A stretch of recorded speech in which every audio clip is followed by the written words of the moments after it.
yeah, things became lighter. Even my emotional state and my emotions and how I was dealing with them, because it was centered now in a place where I knew I was worthy, I knew I was loved. I was able to let these emotions subside. I was able to accept the imperfection of life because I no longer had to hold myself to these crazy expectations.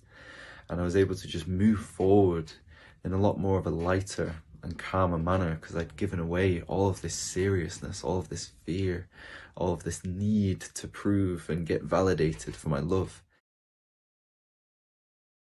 I came in with this self-identity that was causing a lot of turmoil for me in my life. I was this kind of high achiever in my head with a lot of high expectations and perfectionistic mindset, which was really harming me in my day-to-day life because I was never really satisfied. I was always overthinking, always worrying, and never feeling like I was enough. And we kind of picked apart at this core identity from multiple different angles until it just kind of broke apart. And I was just sat there a bit disconcerted in questioning, okay, well, who am I now?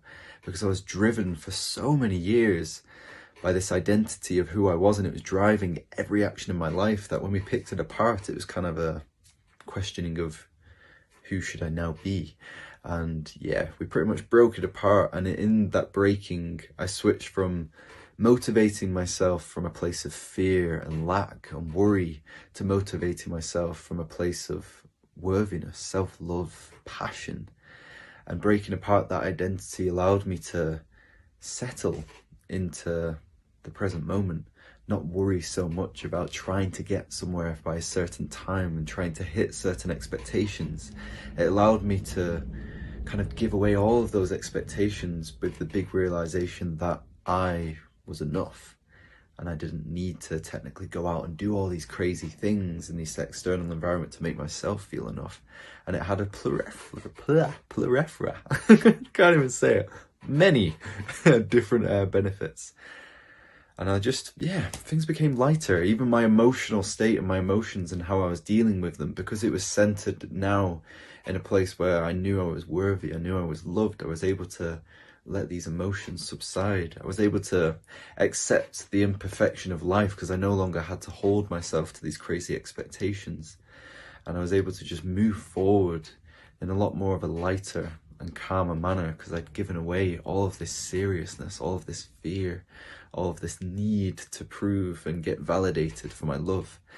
And yeah, overall, went from taking life a bit too seriously to just enjoying myself. And I wouldn't say it's like smack on perfect, but there's been some big changes. And I think TJ's approach has really helped that because he allows us to kind of take a really good bird's eye view of my mind, of my life, and kind of work at it together as a team and kind of piece apart parts of my mind which are not serving me, which are illusions, which I've held so closely to myself that I've kind of seen them as who I truly was. But when you actually take it away from yourself and analyze it, you're like, huh, not really me.